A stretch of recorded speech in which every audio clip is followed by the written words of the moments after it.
¿Es Dios uno o son tres? ¿Estamos frente a un misterio imposible de comprender o frente a una revelación progresiva que Dios, con paciencia, ha ido mostrando a lo largo de la historia? Porque aquí no estamos hablando solo de teología, estamos hablando de identidad, de relación, de amor. Estamos hablando de un Dios que no se quedó en el cielo, sino que descendió para buscarnos. De un Dios que no solo creó, sino que redimió. De un Dios que no solo habló en el pasado, sino que sigue hablando hoy. Hoy no venimos a imponer respuestas, no venimos a defender tradiciones, no venimos a ganar un debate. Hoy queremos hacer algo mucho más profundo. Abrir la Biblia, abrir la historia y abrir el corazón.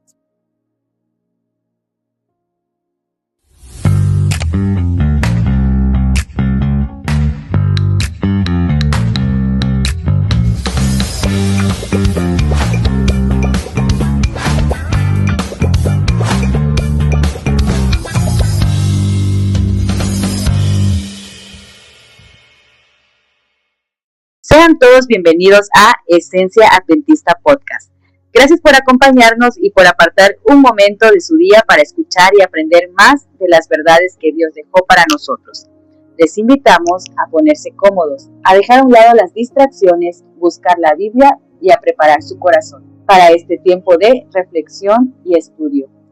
Que este espacio sea de crecimiento, esperanza y encuentro con la palabra de Dios. Así es, y el día de hoy estamos muy contentos de estar aquí con todos ustedes. Estamos muy emocionados porque tenemos un invitado de lujo. Es un invitado al cual le tenemos mucho cariño, le tenemos mucha confianza y la verdad es que estamos felices de que haya aceptado la invitación. Cuando le hicimos la invitación, se hizo el rogar, lo agarramos un poquito en curva, pero pues con mucha emoción, incluso sin saber de qué trataba el proyecto, aceptó.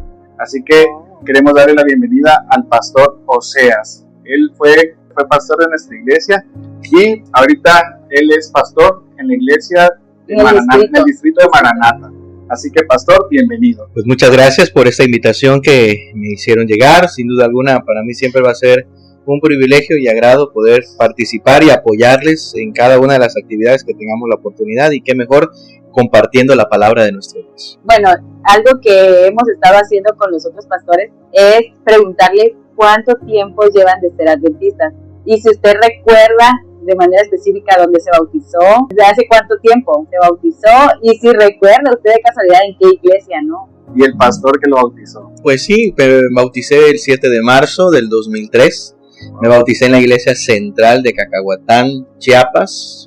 Poderosa iglesia central. Me bautizó el pastor Hugo Morales. Ay, sí se acuerda. Sí, el pastor Hugo Morales actualmente ha hecho un proyecto en el norte de México referente a la estatua de Nabucodonosor. Ese pastor, que ya lo han visto, me imagino, en algunas... Justamente ayer. Bueno, él fue el que me bautizó. Sí. Nos estábamos diciendo que estaría bien hacer ese proyecto y dijimos, quizá no hacer la estatua, pero poner una lona y explicarla. Sí, ese pastor Hugo Morales fue el que me bautizó a los, ¿qué será? Creo que, si no más recuerdo, 15, 14 años tenía. O sea que, ¿cuántos años lleva de ser adventista? Pues aproximadamente llevo 23 años. Wow. 23 años, ya bastante, ya la experiencia va a hablar hoy. El día de hoy vamos a entrar en materia con un tema. Bueno, pero antes de iniciar vamos a hacer una oración, ¿te parece? Sí, vamos a orar. Ok, Oremos. Padre nuestro que está en el cielo, santo es su nombre. Señor, en esta noche queremos acudir a usted, queremos que nos ilumine y queremos aprender más de su santa palabra y de su escritura. En esta noche hemos de hablar de la segunda doctrina, que es la deidad. Quizá haya dudas, haya incertidumbre, pero Señor, ayúdenos y pueda utilizar a su siervo, el pastor Oseas, para que pueda ayudarnos a comprender y a entender, Señor, y a respetar no solo como tal la creencia, sino al Dios que nos creó. Gracias, Señor, por su palabra y gracias por el privilegio que tenemos de poder leerla con libertad. Sea con nosotros en este programa, en su nombre, amén. Amén. Muy bien, como bien saben, el día de hoy vamos a tocar un tema que ha sido muy debatido incluso por la misma iglesia adventista, y es el tema de la deidad, que también muchos la conocemos como la Trinidad. Pero antes de entrar en materia, quiero que también entendamos un poquito sobre el unicitarismo. ¿Qué es el unicitarismo?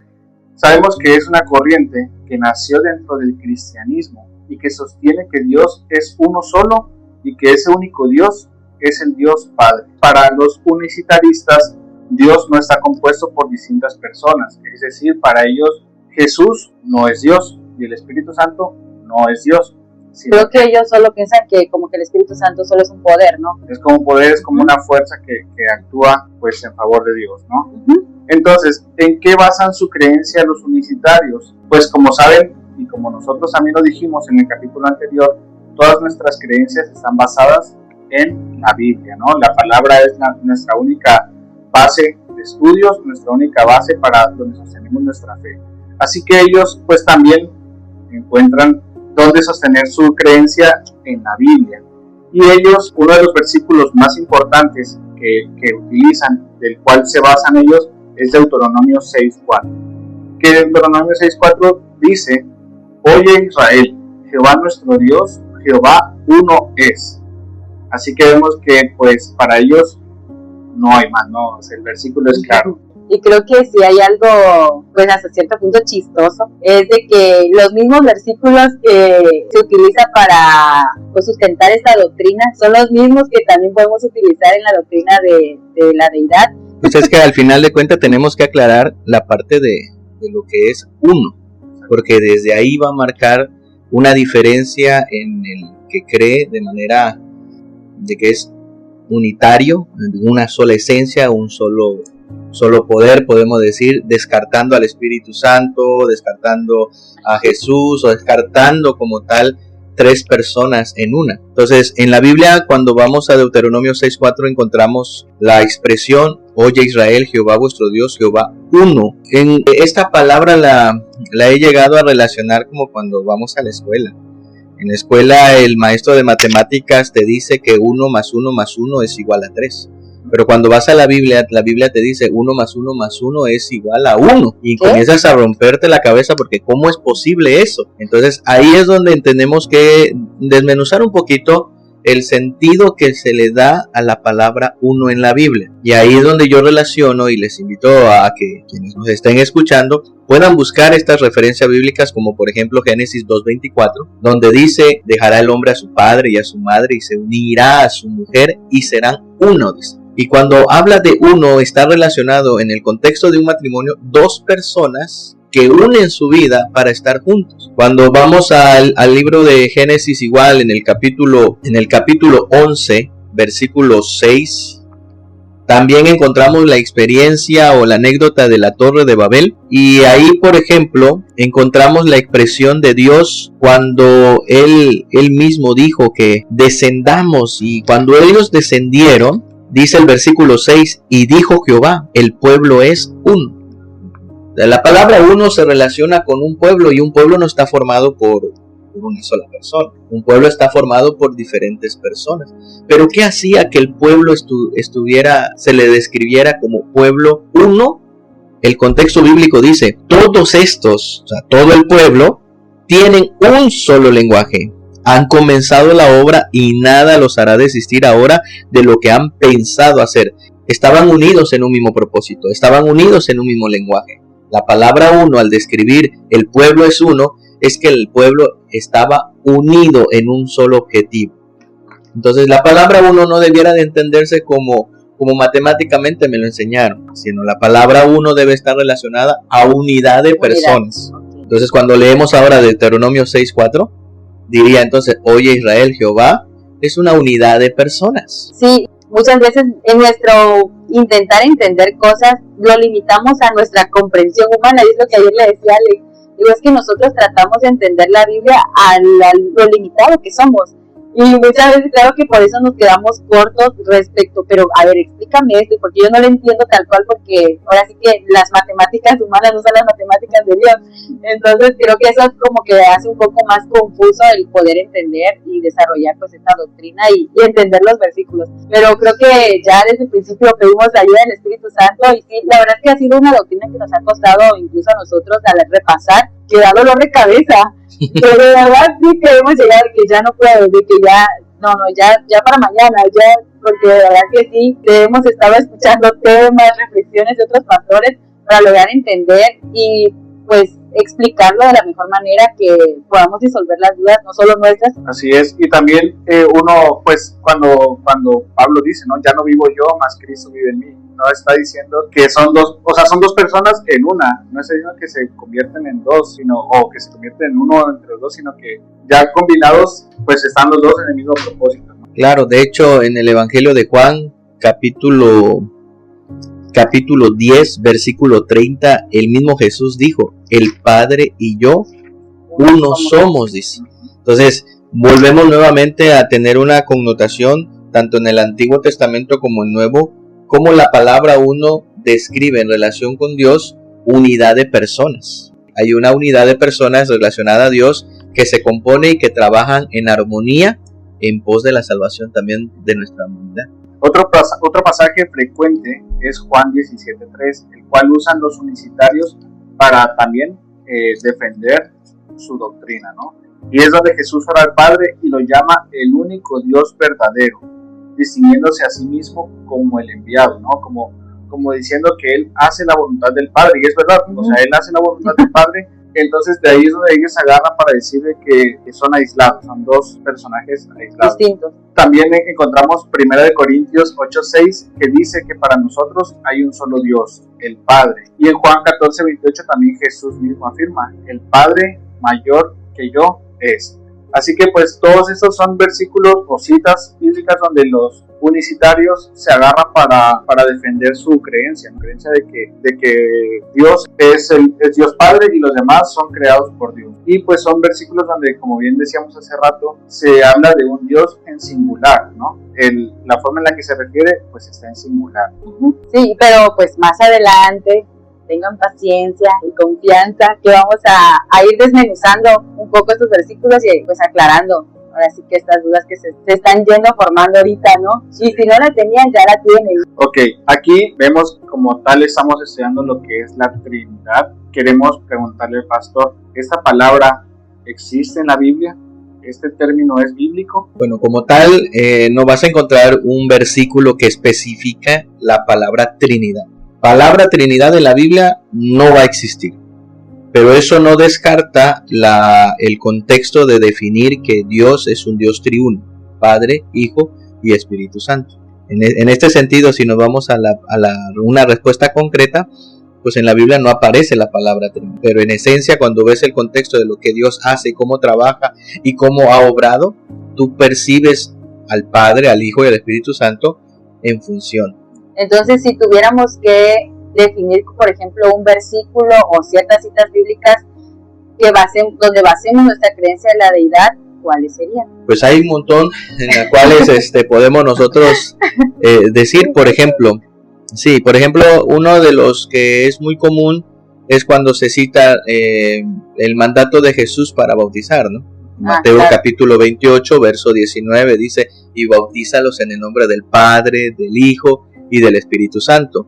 También, por ejemplo, en 2 Corintios capítulo 13, versículo 14, Pablo termina su carta a los Corintios diciendo, la gracia del Señor Jesucristo, el amor de Dios Padre y la comunión del Espíritu Santo sea con todos vosotros. Amén.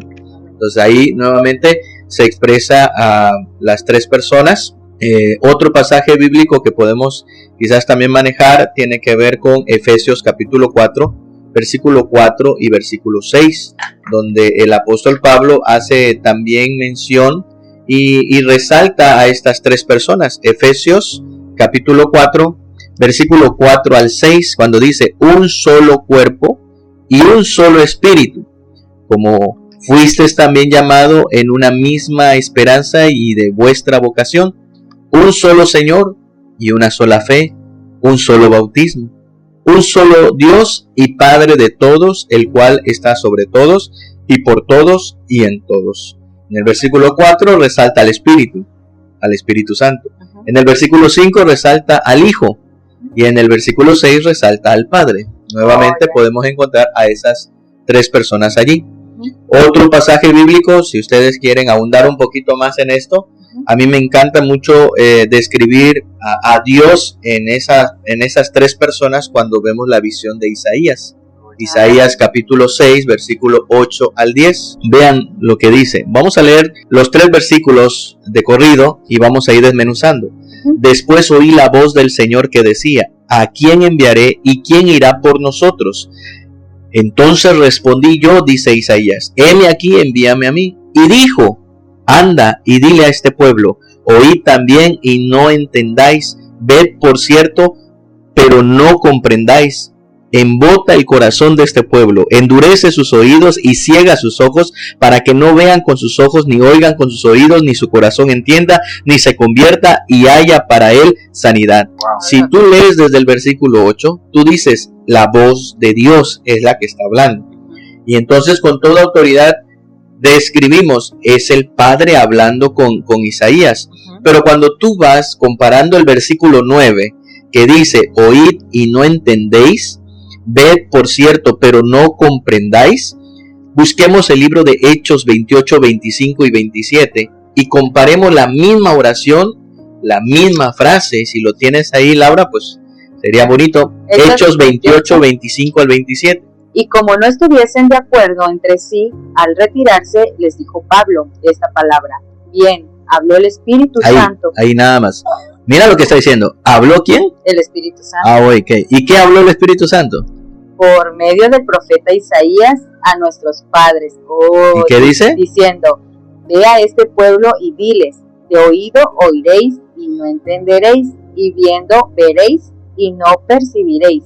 Nota lo que son las mismas palabras que Isaías está describiendo, que vio en esa visión y escuchó. Ahora, Juan capítulo 12, versículo 37 al 41. Juan capítulo 12, versículo 37 al 41. Y veamos ahora la otra expresión, donde es Jesús hablando a la gente, a los discípulos. Pero a pesar de que había hecho tantas señales delante de ellos, no creían en él, para que se cumpliese la palabra del profeta Isaías, que dijo: Señor, ¿quién ha creído a nuestro anuncio? ¿Y a quién se ha revelado el brazo del Señor? Por esto no podían creer, porque también dijo Isaías: cegó los ojos de ellos y endureció su corazón, para que no vean con los ojos y entiendan con el corazón y se conviertan y yo los sane. Cuando nosotros regresamos a Isaías 6 del 8 al 10, nosotros vamos a encontrar que en el versículo 8 dice: después oí la voz del Señor. ¿Quién? Padre, que le responde inmediatamente diciendo: heme aquí, Señor, envíame a mí. Pero continúa la conversación en el versículo 9, dice: y dijo. ¿Quién dijo? El Espíritu Santo. Y posteriormente en el versículo 10 continúa la conversación. ¿Quién? Jesús. Vemos aquí en la visión de Isaías que se describe el Padre, el Hijo, el Espíritu Santo, los tres presentes como Dios hablando con Isaías. Creo que ese versículo, o así como lo explicó, nunca lo había escuchado. Quizá no como tal que lo describa, como lo que decíamos, no está el versículo como tal, ¿no? Pero la Biblia, si hay algo particular, es que hay que comprenderla como un todo, no solo un versículo aislado, sino hay referencias en el Antiguo y en el Nuevo Testamento sobre una cita bíblica. Sí, y esa es la forma en la que podemos entender más cómo funciona la pluralidad de Dios, ¿no? Que muchas veces vamos a encontrar pasajes donde se habla de Jehová dijo, pero en realidad pues se están hablando, o sea, al mencionar a uno sabemos que está abarcando a los... Bueno, yo creo que ya contestó la siguiente pregunta, que era ¿quiénes conforman la Trinidad? Pero igual sí, creo que ya está claro. ¿Quiénes conforman la Trinidad? Pero ¿qué rol juegan en nuestra vida? Ok. En esta parte, cuando hablamos de Dios, no es un Dios estático, es un Dios dinámico, funcional, activo, y es un Dios que ha estado preocupado desde la misma creación por esta humanidad.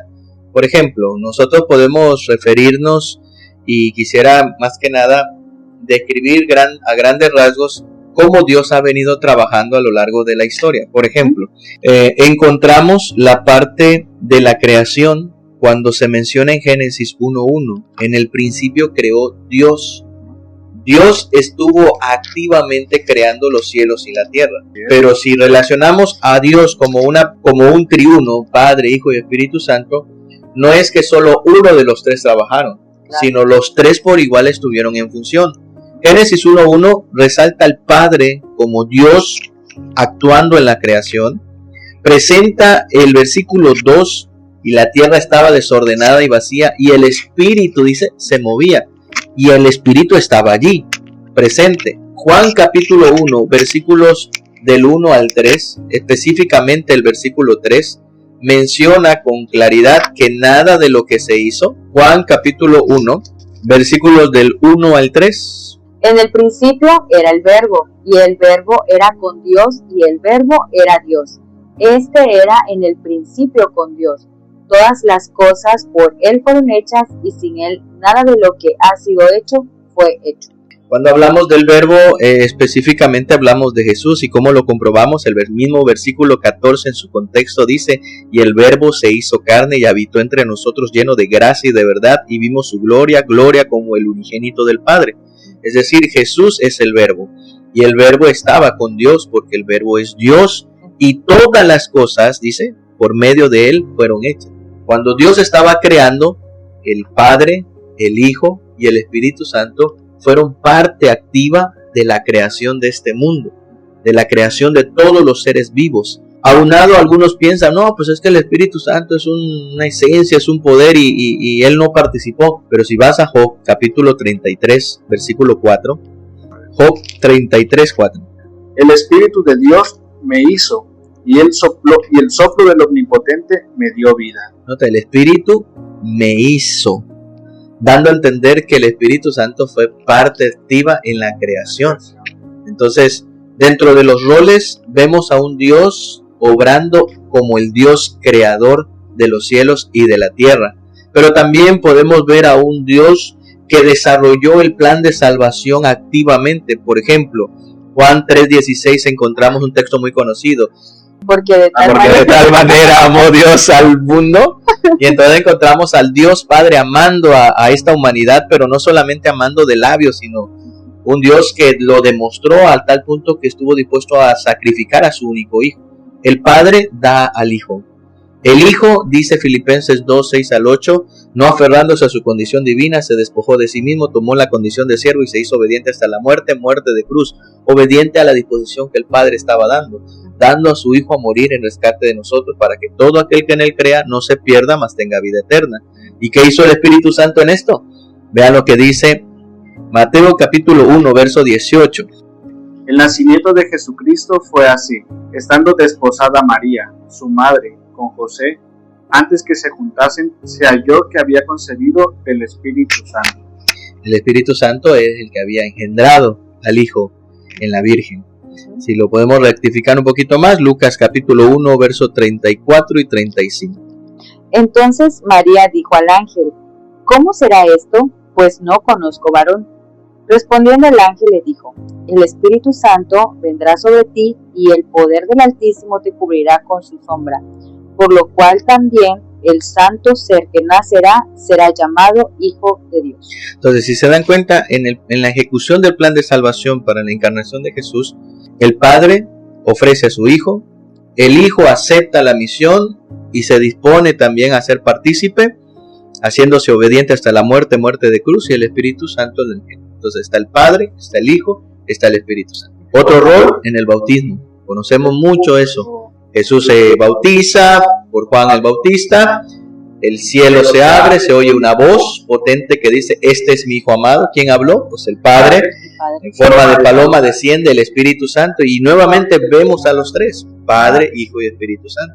Y al iniciar el ministerio de Jesús en el mensaje de salvación que traía a esta humanidad, la Biblia dice que después del bautismo el Espíritu lo llevó al desierto. ¿Okay? Entonces encontramos ahí cómo es que el Padre, el Hijo y el Espíritu Santo nunca trabajaron aislados, siempre estuvieron en unidad. Y Jesús mismo dijo: es que yo no hago nada por mi propia voluntad, sino hago lo que el Padre me pide, porque el Padre y yo somos uno. Y como para cerrar, vean lo que dice Juan 15:16. Perdón, 14:16. Perdón, 14:16. Y yo rogaré al Padre, y os dará otro consolador, para que esté con vosotros para siempre. Cuando Jesús vino, Él fue el agente activo para ministrar en la tierra. Pero Jesús no solo se quedó aquí, se regresó al Padre. Aquí en este versículo volvemos a ver tres personas. Yo rogaré, ¿quién? Jesús, al Padre, que envíe otro consolador, que sabemos que es el Espíritu Santo. Ahora, dentro de las funciones encontramos ahora que mientras estuvo Jesús en la tierra, el Padre y el Espíritu Santo respaldaron el ministerio de Jesús y juntos trabajaron, ¿no? En unidad. Sí. Pero ahora Jesús se fue y se quedó el Espíritu Santo. Pero Jesús no se fue de vacaciones. La historia bíblica nos presenta que ahora Jesús está en una nueva función, ya no de cordero como vino a sacrificar su vida por nosotros, sino ahora está en el cielo como el sumo sacerdote que está intercediendo por cada uno de nosotros ante el Padre. Y así se mantendrá hasta que Él salga, dice Daniel 12:1, salga Miguel, el gran príncipe que está del lado de parte de su pueblo, salga del lugar santísimo, del santuario celestial, deje de interceder y venga de regreso por segunda vez con gran poder y gran gloria para llevarse a sus hijos. Ha quedado claro quiénes conforman lo que es la Trinidad, ¿no? Que es Dios Padre, Dios Hijo y Dios Espíritu Santo. Y yo creo que también al decir Dios Padre, Dios Hijo y Dios Espíritu Santo nos podemos incluso meter en un problema, en un debate, ¿no?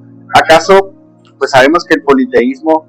Pues, vamos a definirlo, ¿no? Vamos a definir politeísmo, que es pues la creencia, la doctrina o incluso un sistema religioso que admite la existencia de múltiples dioses o divinidades. Y en la historia lo podemos ver con los egipcios, los romanos, los griegos, como tenían distintos dioses, pero cada dios lo que tenía particular es que cada dios jugaba un rol independiente, por así decirlo, a favor de la humanidad. Estaba, bueno, que yo recuerde según la serie, estaba Set, que era el dios del caos, o sea, estaban y todos tenían un rol distinto y a todos había que adorarlos, porque para tenerlos a todos contentos y para que no tuviera repercusiones la humanidad. En eso, pues más o menos en eso consiste lo que es el politeísmo, en creer en la existencia de múltiples dioses o múltiples divinidades con distintas funciones, personalidades incluso y jerarquías.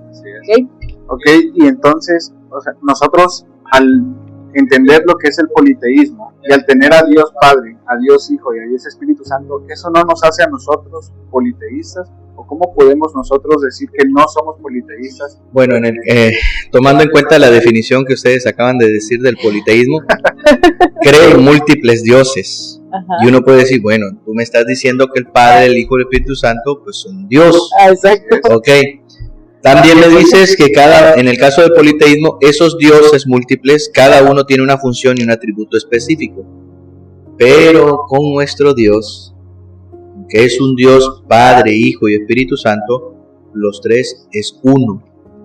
Porque no tienen funciones específicas, porque no son aislados uno del otro.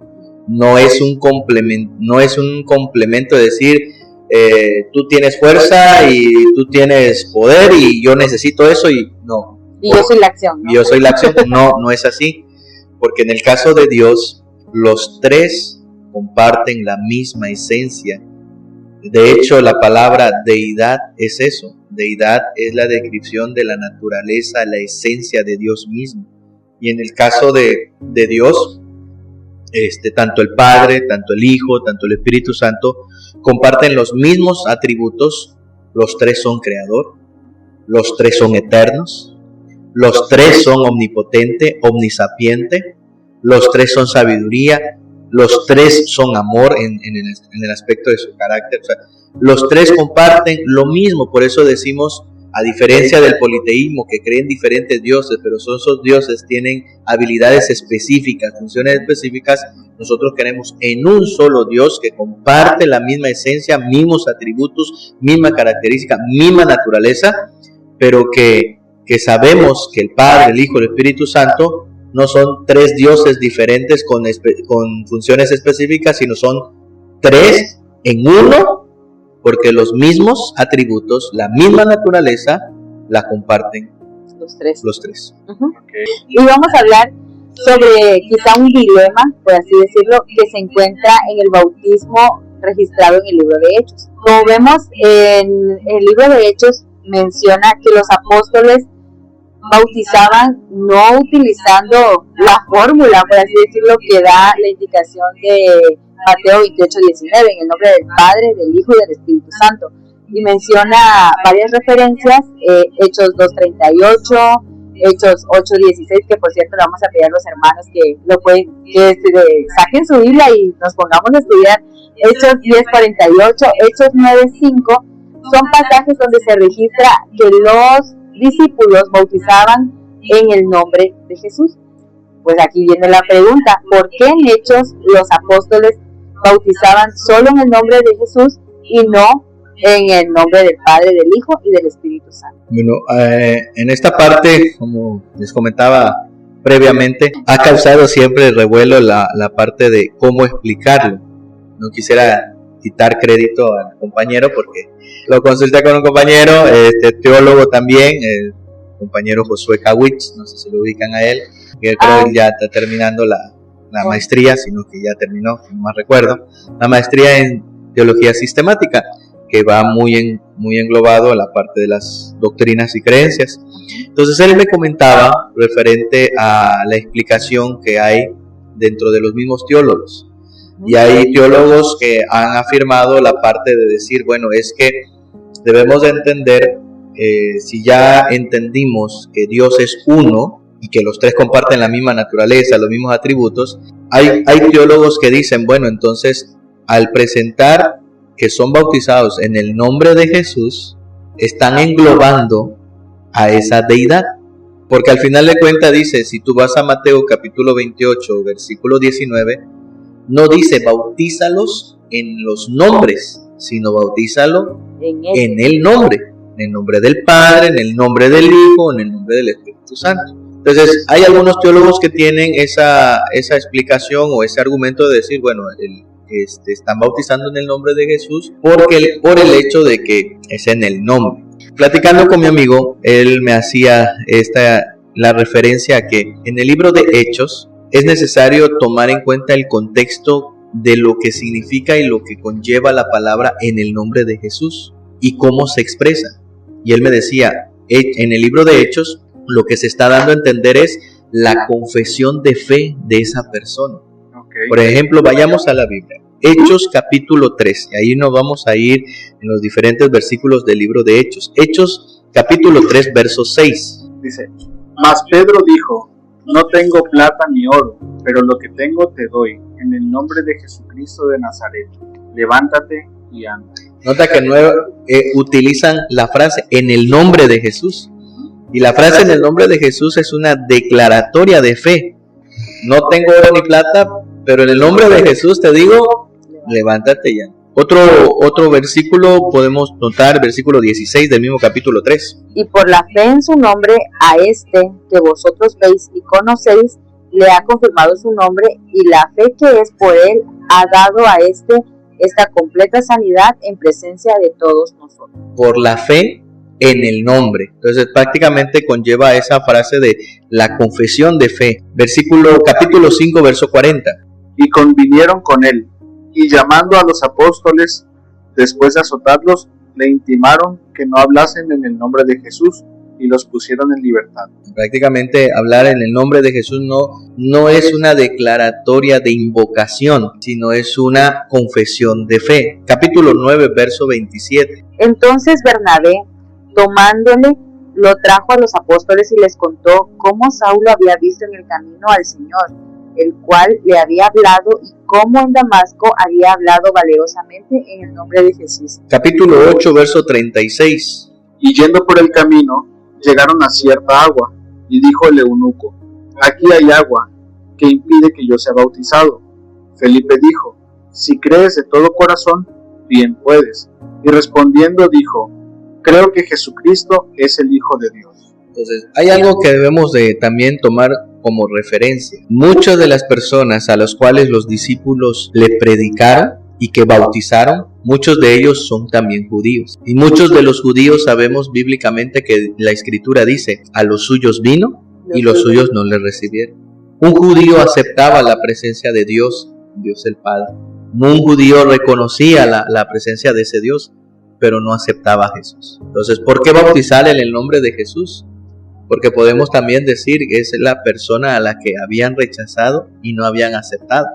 Por ello, la expresión en el nombre de Jesús no tiene que ver con una sigla de invocación, sino tiene que ver con una expresión de creo en Jesús, confío en Jesús, lo acepto, como lo que pasó con el etíope, que el etíope al final le dijo a Felipe, creo en el Señor Jesús. ¿Qué dice la Biblia? Lo bautizó. ¿Por qué? Porque creía en el nombre de Jesús. Pastor, muchas gracias. Le damos muchas gracias por el tiempo, por haber hecho este espacio. Tu día sabemos que no es fácil hacer un ratito para grabar este tipo de programas, pero usted lo ha hecho con mucho cariño, mucho amor. Y queremos ir finalizando. Tenemos una pregunta final, la cual le vamos a hacer. Es la pregunta sorpresa que va a caracterizar ese programa. ¿Por qué es importante para nosotros como adventistas tener bien fundamentada esta creencia ahora en los tiempos finales? Es importante saber que no estamos solos. Saber que la promesa de Jesús, cuando dijo, yo estaré con vosotros todos los días hasta el fin del mundo, es saber que no solamente es Jesús, es también que el Espíritu Santo, es saber que el Padre han estado preocupados, están preocupados y están haciendo todo lo necesario para mi salvación, para nuestra salvación y para irnos juntos a las naciones celestiales. Amén, la gran esperanza. Bueno, gracias, pastor, y también gracias a todos los que nos están escuchando por quedarse hasta el final de este episodio. Y hemos aprendido, hemos logrado entender y estudiar y leer literal 3 personas, 3 Dios que juntos trabajan en unidad, son la misma esencia, comparten la misma naturaleza y el mismo carácter. Los 3 son creadores, son eternos y son amor, y que sobre todo trabajan en unidad. Les invitamos a cada uno de ustedes a no solo quedarse con esto, sino también escudriñar las Sagradas Escrituras y aprender cada día de ellas. Bueno, sin más, para no dar más tiempo, vamos a finalizar con una oración. Así que les invito a que cerremos los ojos para orar. Padre nuestro que estás en el cielo, te damos las gracias porque nos has enseñado muchas cosas en tu palabra y que están ahí para que nosotros las escudriñemos. Danos esa voluntad, danos esa fuerza para que podamos ir a la Escritura, ir a entender en qué creemos y para que podamos también saber que nos cuidas, que te preocupas por nosotros y que dice a tu Hijo para que podamos ser salvos. Gracias también por el invitado que tuvimos esta noche, por el pastor Oseas. Síguelo bendiciendo en su ministerio, que él pueda seguir creciendo y ayudando a crecer a las personas que lo siguen. Quédate con nosotros pues en esta noche. En tu nombre lo pedimos todo. Amén.